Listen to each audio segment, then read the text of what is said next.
शुरू करते हैं एक नई कहानी।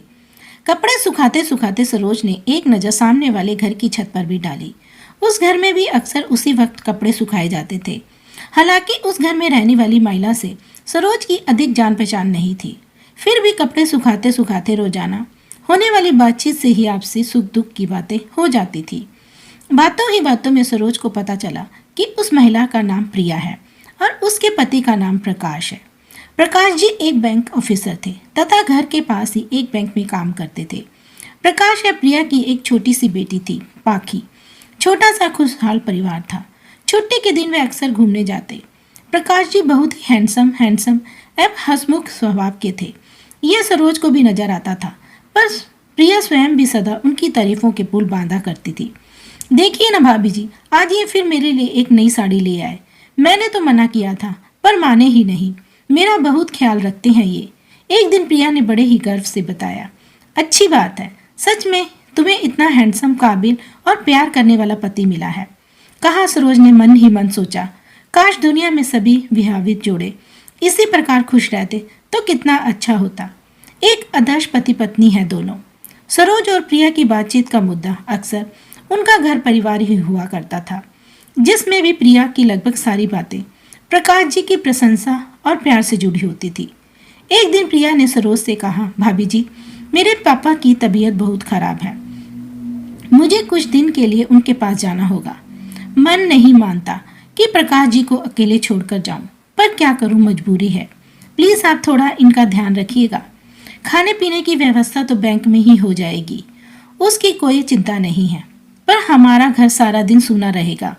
आप आते जाते एक नज़र भी डाल लिया करना। ठीक है, तुम बेफिक्र होकर जाओ, सरोज ने कहा। और फिर प्रिया के जाने के बाद वह एक पड़ोसन की जिम्मेदारी निभाते हुए आते जाते एक नज़र उनके घर पर भी डाल लेती थी। इन दिनों प्रकाश जी को बैंक में वर्कलोड ज़्यादा था, इसलिए वे काम में काफ़ी व्यस्त रहते। सरोज से उनकी मुलाकात नहीं हो पाती थी। प्रिया को गए 15 दिन से ऊपर हो गए, परंतु वह अभी तक लौटी नहीं। प्रकाश जी भी दिखाई नहीं देते थे। सरोज को चिंता होने लगी कि कहीं उसके पिताजी की तबीयत ज़्यादा खराब तो नहीं हो गई। पूछे तो किससे। रात के 11 बजे थे। सरोज अपने घर के मेन गेट पर ताला लगाने के लिए बाहर आई तो सामने वाले घर के आगे प्रकाश जी की गाड़ी रुकी देखी। गाड़ी का दरवाजा खुला और उसमें से एक महिला भी प्रकाश जी के साथ उतरी। अरे, लगता है प्रिया आ गई। सरोज जी चहकी और आवाज़ देने ही वाली थी कि उस महिला की वेशभूषा और चाल ढाल देखकर रुक गई। नहीं, यह प्रिया नहीं लगती। प्रिया कभी भी जीन्स टॉप नहीं पहनती और ना ही वह इतनी दुबली पतली है। बालों का स्टाइल भी प्रिया से बिल्कुल अलग है। यह प्रिया नहीं, कोई और है। सोचकर सरोज दरवाजे की ओर में छुपकर खड़ी हो गई। उसने देखा कि प्रकाश जी ने उस महिला को घर के अंदर चलने का इशारा किया और फिर दोनों घर के अंदर चले गए। हो सकता है ये प्रकाश जी के बैंक की सहकर्मी हो, किसी काम की वजह से आई हो, सरोज ने सोचा। फिर रात के 11 बजे ऐसा क्या काम है, कहीं कोई गड़बड़ तो नहीं। सरोज को बड़ा अटपटा सा लग रहा था। इसी सोच में उसे सारी रात नींद नहीं आई। सर भारी होने के कारण वह अगली दिन सुबह जल्दी उठ गई ताकि चाय बनाकर पी सके। बाहर से अखबार लाती हूँ, 6 बजे तक आ ही जाता है, सोचकर सरोज बाहर बरामदे में निकली तो प्रकाश जी को उसी महिला के साथ घर से बाहर निकली गाड़ी की ओर बढ़ते देखा। अचानक प्रकाश जी की नजरें सरोज की नजरों से मिल गई और वह नजरें चुराने लगे, मानो उनकी कोई चोरी पकड़ी गई हो। वो चुपचाप गाड़ी में बैठ गए। साथ में वह महिला भी थी, शायद वह उसे छोड़ने जा रहे थे। सरोज का भ्रम सही था। बाप रे, कितना बहुरूपिया है यह आदमी। दिखने में तो अपनी पति से इतना प्रेम करता है, उसके पीछे से यह गुल खिला रहा है। सरोज मन ही मन बुदबुदाई। सरोज मन ही मन सोचने लगी कि पूरी रात यह औरत प्रकाश जी के साथ घर में अकेली थी। सच, इस दुनिया में किसी पर भरोसा नहीं किया जा सकता। अरे, इससे अच्छे तो वह पति हैं जो भले ही अपनी बीवियों से रात दिन लड़ते रहते हों, पर दिल से प्रेम करते हैं। ये सब सोचते सोचते सरोज अंदर आ गई। अखबार लाकर मेज पर पटक दिया। अब ना तो उसकी रुचि अखबार पढ़ने में रही थी और ना ही चाय पीने की इच्छा थी। वह चादर ओढ़कर पलंग पर लेट गई और फिर प्रिया के बारे में सोचने लगी। कितनी मासूम है बेचारी प्रिया। जाते जाते भी अपनी पति की चिंता कर रही थी कि इतने दिन अकेले कैसे रहेंगे, पर यहाँ तो अलग ही मंजर है। लगता है प्रकाश जी तो इसी दिन का इंतजार कर रहे थे। आने दो प्रिया को। यदि इन बाबूजी की पोल ना खोली तो मेरा नाम सरोज नहीं। जब प्रिया इन्हें आड़े हाथ लेगी तब पता चलेगा बच्चों को। सारी मौज मस्ती भूल जाएंगे जनाब। ऐसे पतियों को तो सबक सिखाना ही चाहिए। पत्नियों की तो जरा सी गलती है इन्हें बर्दाश्त नहीं होती, स्वयं चाहे भी करें। अरे वाह, यह भी कोई बात हुई मर्द जात की। यह तो सरासर अन्याय है पत्नियों के साथ। यह विश्वासघात है। उन्हें इसका फल मिलना ही चाहिए। सोचते सोचते सरोज को फिर नींद आ गई। रविवार का दिन था। सरोज ने बालों में शैम्पू किया तथा साथ ही कुछ कपड़े भी धोए थे। वह बाल सुखाने छत पर गई ताकि धूप में बाल भी सूख जाए तथा कपड़े भी। आदतन उसकी नजर फिर सामने वाली छत पर पड़ी। आज वहां भी कपड़े सूख रहे थे। यानी प्रिया आ गई। मुझे उससे मिलकर आना चाहिए।